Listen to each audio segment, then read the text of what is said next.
News channel पर जो भी वक्ता ने कहा वो उसकी अपनी राय है, जिसकी पुष्टि नेशन न्यूज इंडिया आज लगभग आपको 52 दिन के लगभग हो चुके हैं। क्या आपसे कोई प्रशासन का अधिकारी या मंत्रालय से कोई आपके पास में आया? एक तरफ कहा जाता है कि बेटी बचाओ बेटी पढ़ाओ को नारा दिया जाता है, और ऐसे बियावान सड़क पर बियावान जंगल के अंदर आप बैठी हैं, तो क्या लगता है? सर देखिए, अभी तक हमारे पास कोई भी मंत्रालय से कोई भी मंत्री विधायक कोई भी नहीं आया है। कोई भी स्वास्थ्य विभाग से अभी तक हमारे को देखने भी नहीं आया है कि हम किस हालत में, किस कंडीशन में यहाँ पर बैठे हुए हैं। पहली बात ये। दूसरी बात ये कि प्रशासन जो है बिल्कुल बेशरम हो चुका है। उनको कुछ भी नजर नहीं आ रहा है। बेटी बचाओ बेटी पढ़ाओ का नारा तो वो लोग लगा देते हैं, बैनर लगा देते हैं हर जगह, लेकिन उनको ये नजर नहीं आ रहा कि हम भी इसी भारत की नारियां हैं, बेटियां हैं, पत्नी हैं, हम ही सब कुछ है। और उसके बाद भी प्रशासन बिल्कुल अंधा और बहरा हो चुका है। तो मैडम आपकी मांग क्या है? ऐसा आपने क्या मांग लिया सरकार से जो सरकार को भयभीत हो गई है? सर हमने कोई उनसे खुदाई नहीं मांग ली है, हमने अपना हक मांगा है। हमने ज़्यादा मांगे भी नहीं मांगी है, हमने सिर्फ 5 मांगे मांगी है। पहली मांग हमारी ये है कि हमें सरकारी कर्मचारी का दर्जा देना चाहिए।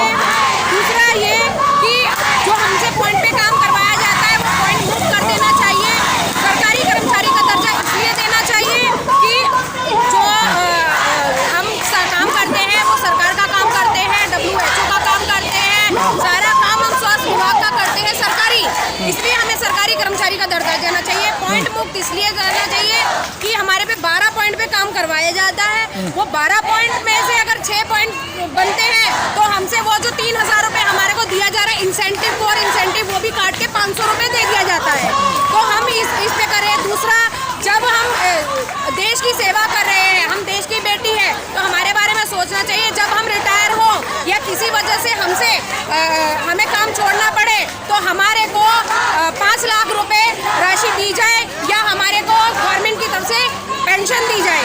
तीसरा पॉइंट। चौथा पॉइंट, अगर हमारे को कोई काम करते वक्त कुछ एक्सीडेंट वगैरह हो जाता है या कुछ हो जाता है तो हमारी बीमा पॉलिसी होनी चाहिए, ताकि हम अपना ताकि हम अपना स्वास्थ्य ठीक कर सके। एक्सीडेंटल में अगर हमारे शरीर को कोई हानि पहुंचती है हम उसका इलाज करवा सके।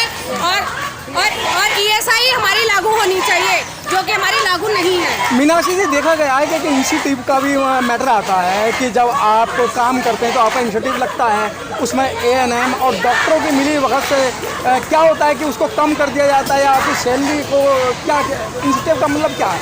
हाँ सर, मैं इस चीज़ में बोलना चाहूँगी। जो हमारे को इंसेंटिव मिलता है, देखिए सैलरी तो हमारी है नहीं, जिस तरह से मैंने बताया कि पॉइंट पे काम करवाया जाता है।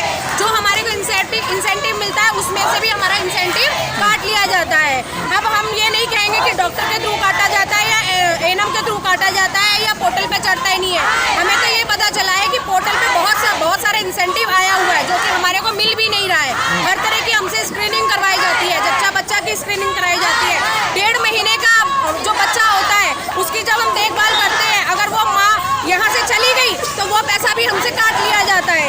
उसके बाद हमारे को एक और चीज़ लागू हो चुकी है, HBYC। वो उसमें भी हमारे को घर घर जाकर बच्चों की स्क्रीनिंग करनी होती है। 1.5 साल तक हमारे को स्क्रीनिंग करनी होती है। अगर हम वो स्क्रीनिंग किसी वजह से चूक जाती है तो हमारे को उस पर भी इंसेंटिव नहीं दिया जाता। और HBYC का मैं आपको बता दूं एक चीज़ और, उसमें भी पोर्टल का घोटाला है। अगर वो टाइम के अनुसार अगर 10 दिन के अंदर या 5 दिन के अंदर पोर्टल के ऊपर नहीं चढ़वाई जाएगी तो वो इंसेंटिव भी हमसे काट लिया जाता है। गर्भवती महिला अगर 9 महीने तक अपनी संपूर्ण जांच नहीं करवाएगी वो इंसेंटिव काट लिया जाता है।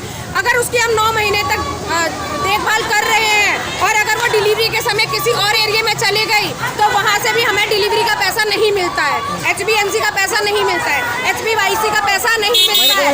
इवन कि जो हम फैमिली प्लानिंग करवाते हैं उसके ऊपर भी इन्होंने लागू कर दिया है। अब तो हमें ये भी पता चल रहा है कि जो प्राइवेट में डिलीवरियाँ ये करवाते हैं, डिलीवरियाँ होती हैं, उसका भी हमें इंसेंटिव नहीं दिया जाएगा। अगर किसी और एरिया से प्राइवेट की डिलीवरी के लिए आ रही है, यहाँ ANC हमारे पास आ रही है, तो अगर हम उसको 9वें महीने में या 8वें महीने में डिस्पेंसरी में ले जाकर उसका कार्ड बनवाते हैं तो हमारे को वो डिलीवरी का पैसा भी नहीं मिलेगा, उसका हमारे को 9 मंथ का जो हम सेवा करते हैं वो पैसा भी नहीं मिलेगा।